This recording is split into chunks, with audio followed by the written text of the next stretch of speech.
Yo, ici Doc Nozman, j'ai trouvé l'objet le plus satisfaisant du monde. Regardez.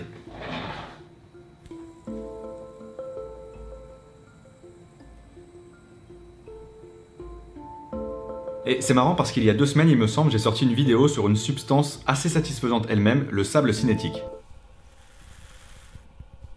Mais là, vraiment pour quelqu'un comme moi qui a souvent tendance à ne pas savoir quoi faire de mes mains, c'est vraiment l'objet parfait pour canaliser tout ça. En fait, ça s'appelle un hand spinner. Et ça sert à rien, mais genre vraiment. Si ce n'est, et c'est là où c'est quand même cool, à se canaliser, à se focaliser ou même se déstresser. Donc en fait ça sert pas tellement à rien. À l'école j'étais de la team, je fais tourner mon stylo sans arrêt comme ça. C'était soit ça, soit ce genre de truc. Je sais pas, j'ai toujours, et même aujourd'hui, besoin d'occuper mes mains à faire un truc. Et ce truc-là permet parfaitement de pallier ce problème qui n'en est pas vraiment un, soyons d'accord. Rajoutez à ça le côté satisfaisant de l'objet. Alors je sais pas pourquoi, mais c'est hyper agréable de le faire tourner un petit coup comme ça, et il est parti pour 30 secondes de rotation, sans aucun bruit, sans aucune vibration. C'est dingue. Alors je vous parle même pas du très classe effet stroboscopique qui fait qu'on a l'impression que le sens de rotation s'inverse, comme avec les roues de voiture. Trop beau.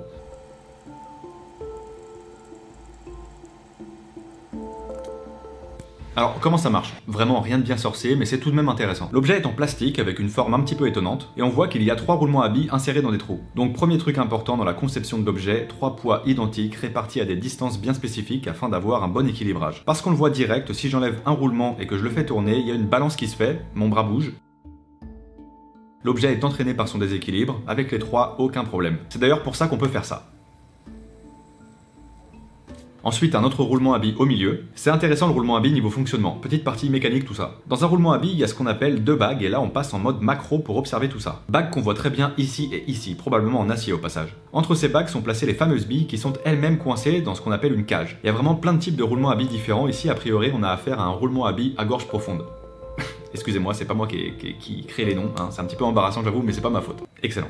Les 2 bagues ne sont pas reliées entre elles peuvent donc tourner de façon indépendante comme on le voit ici. Et si on mixe mode macro plus un petit peu de slow motion qui va bien, ici il y a ce qu'on appelle un contact ponctuel, et cette notion de contact ponctuel qui veut dire qu'il y a un contact entre 2 solides en un point, ici la bille et la bague, eh bien elle est super importante. Le contact ponctuel qu'on retrouve donc au niveau de chaque bille empêche les mouvements parasites, les tremblements, et donc ça limite les frottements. Il y a donc en fait peu de résistance face au roulement. Et donc avec un tout petit peu de lubrifiant, ça peut tourner super vite et surtout pendant super longtemps. C'est assez fou, c'est de la physique et de la mécanique. Donc ça peut tourner longtemps, je disais.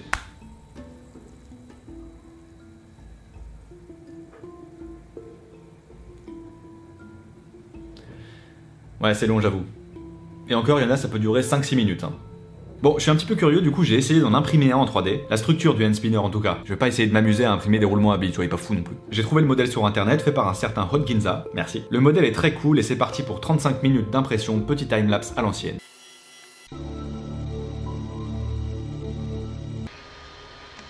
Le voilà, il est tout beau, il me reste plus qu'à le détacher du support.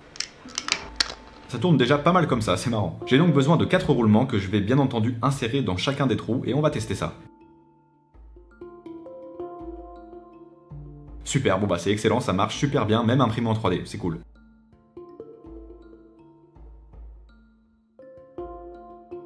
Bon, vous connaissez la chanson, impression 3D sur la chaîne, égale, je vous le fais gagner, hein, comme d'habitude. Donc si vous voulez participer à ce petit concours pour gagner ce hand spinner, déjà, balancez un petit like sur la vidéo, ça fait plaisir. Vous pouvez la partager sur les réseaux et surtout, indiquez-moi que vous participez dans les commentaires du post Facebook lié à cette vidéo. Donc sur ma page Facebook, bien entendu, hein, ça sert à rien de participer, de mettre ça dans les commentaires YouTube. Attention, c'est uniquement sur Facebook. Donc like, partage et commentaire sur le post Facebook histoire que je puisse voir votre participation. Je suis vraiment super content d'avoir découvert ce truc, c'est fou. J'annoncerai donc le gagnant ou la gagnante le... Merci à tous, abonnez-vous à la chaîne pour ne jamais rien manquer de ce qui se passe ici. À très bientôt, à la prochaine, car la science n'attend pas. Ciao.